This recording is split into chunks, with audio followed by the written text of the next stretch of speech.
All right, folks, our morning continues here in the press room, and we just had Finland go 2 times. They're probably going to go one more time, so we'll be able to I can share my reaction. Um, I will say, so, like, where to start? I'm Y'all know this wasn't necessarily one of my favorite songs from UMK, but that's not really saying anything because UMK was a super, super strong, in my opinion. I think it was one of the best national selections that we had, listening to all of those songs. And then just the way that UMK staged a lot of their entries just felt so right. Like, if people who have watched my channel before, I think one of the things that UMK did really artfully was they really made each performance look different. Like, I almost felt like we had different stages for each performance. So I thought all the staging packages looked really, really great.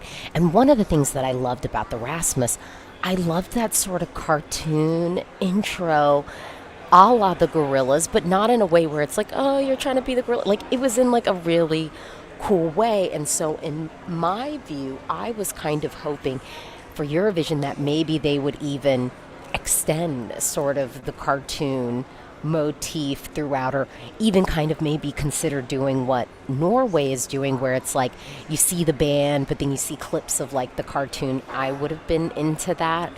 Um, yeah, Beluga, I'm glad that you agree with me. I mean, honestly, watching UMK made me feel like, whoa, we should really consider letting Finland win one of these days. Because, I mean, the staging was so cool. And I think they do it on a pretty large scale, too. So I would have been into that. Okay, so we do not have the cartoon anymore at all with Finland. We don't have the cartoon at all. Um, I I will say I'm bummed about that. I think I think that the cartoon was really effective. It was really cool and sort of a smart, fun way to start the show. But now what we have are balloons. We have lots of balloons. Alexandra, you're liking the balloons. I don't know if I'm loving the balloons. Excuse me. Yeah, I don't know if I'm loving the balloons.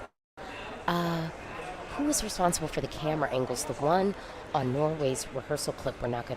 Oh, I like Norway's holistic performance.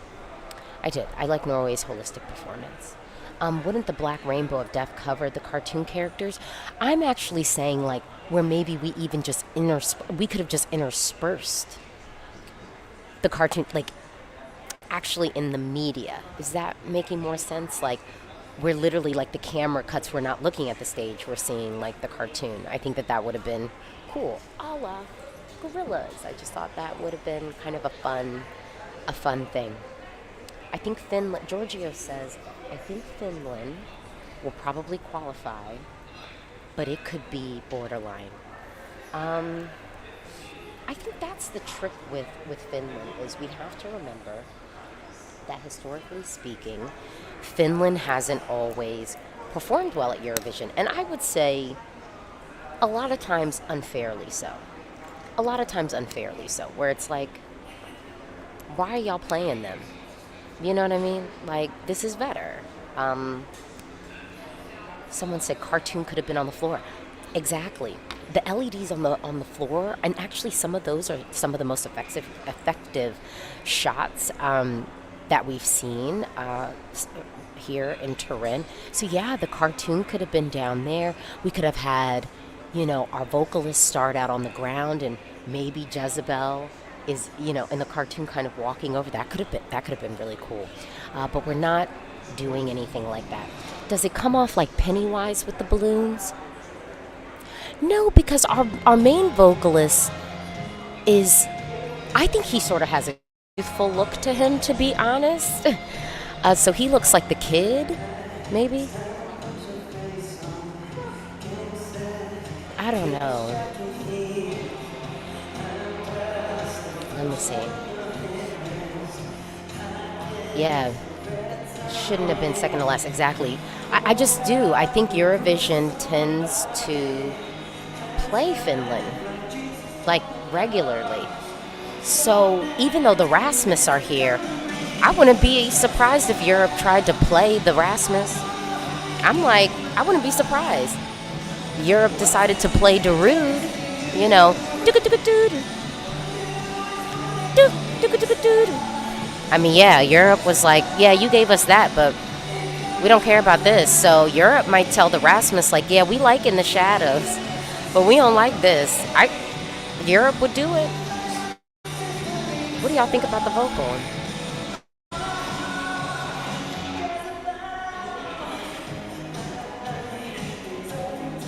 Oh, this is a good question. I'll tell you, studio cut. See, we have him walking around with balloons. I just don't get the balloons. But I don't have to get it. I can't vote anyway. So it doesn't really matter what I think. But I'll say I don't get the balloons. I don't get it. Someone said, are you watching the rehearsals on a screen? I'm in the press room. I'm in the press room. I'm not in my house.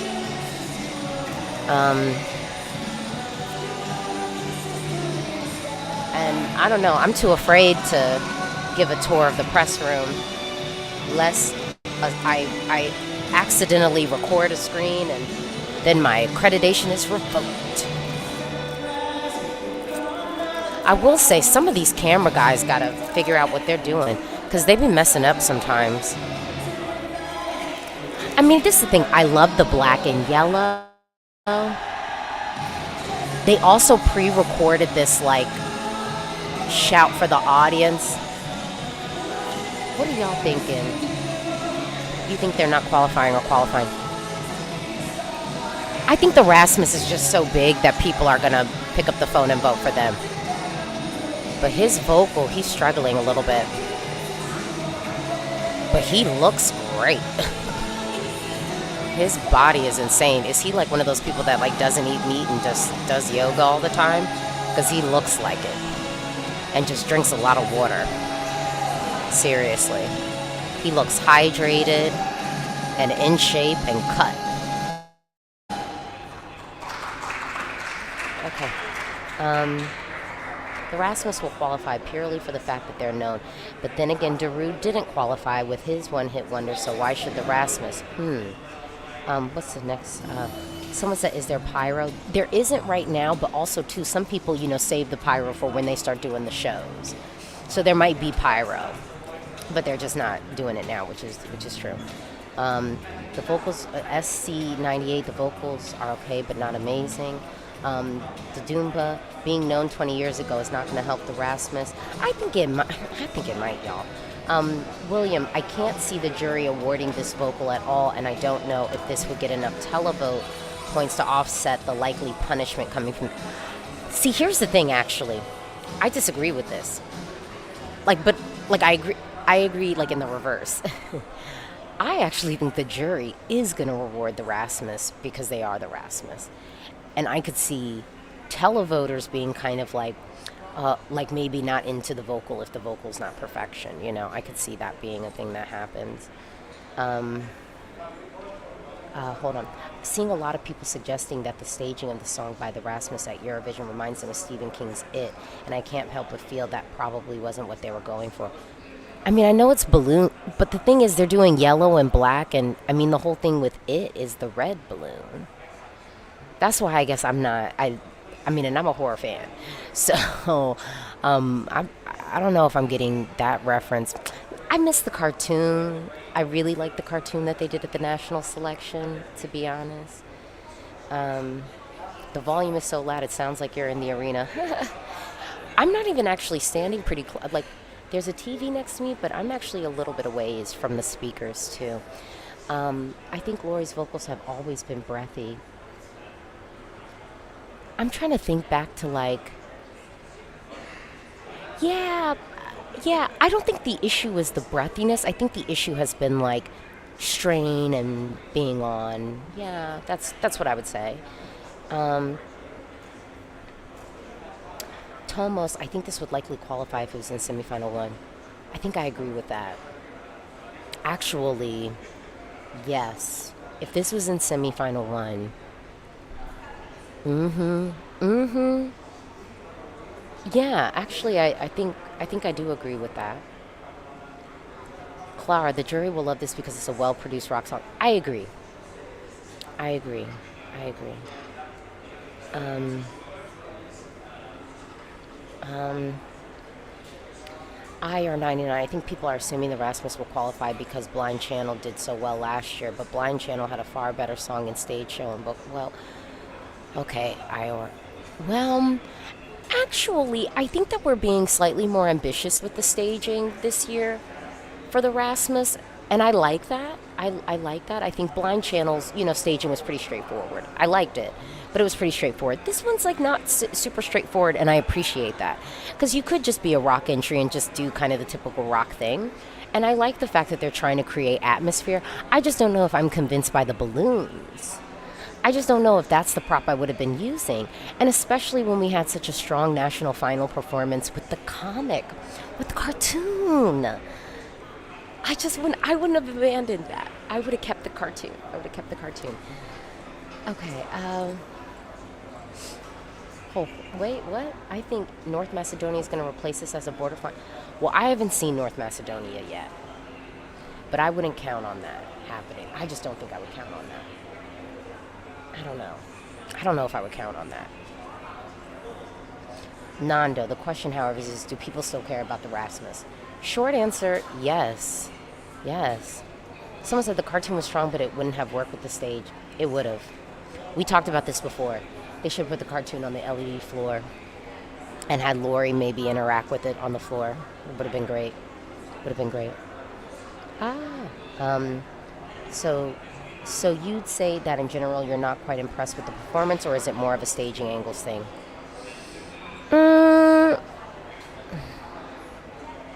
I will say I like Jezebel. When it comes up in the playlist, I don't skip it. I let it ride. I like it, and there is something triumphant about the song. Ultimately, do I need it in my final?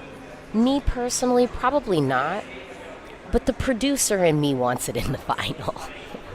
The producer in me is like, nah, we gotta have the Rasmus in the final. And low key again, I think that just the way that Europe tends to play Finland, I don't in general like. And I do think we should reward the well-produced track, and I think the ambition with which they are approaching the staging package, because they didn't have to be this ambitious with the staging, and I'm appreciating that they're being ambitious with it, although I do not understand the balloons, and I wouldn't have gone with the balloons. But the styling and everything looks, yeah, the styling looked good. Yeah. Hold on. It was like last year people doubting about Hooverphonic qualification. To be honest, I wasn't surprised. Here's the thing. Well, y'all all know. Made in, you know. I mean, I always thought that Hooverphonic was qualifying last year. But, to be fair, I think that Hooverphonic was offering a slightly more adult and polished entry, but something that also I think stood out. You know what I mean? I wouldn't have. Whereas I think the issue with Finland, though, too, is what if people decide that the rock they want is San Marino? You know, that's a real question. That's a real question. Beluga, they should pop the balloons on stage. Yeah, low key, actually, that would be a moment. That would be a moment. Yeah, so that's my reaction to their rehearsal. Keep it locked here. I will be back to talk about, what is next? Oh, Israel. I will be back to talk about Israel, and we'll definitely want to break down that performance. If you love the Eurovision Song Contest and you haven't subscribed to my channel, what are you waiting for? This is the moment you have to subscribe. So please subscribe to my channel. I mean, again, if you love Eurovision, you're going to love my channel. Oh, we're already seeing Israel take to the stage. We've got mirrors, we've got white, and I will be back to talk about Israel's performance. Thank you for tuning in.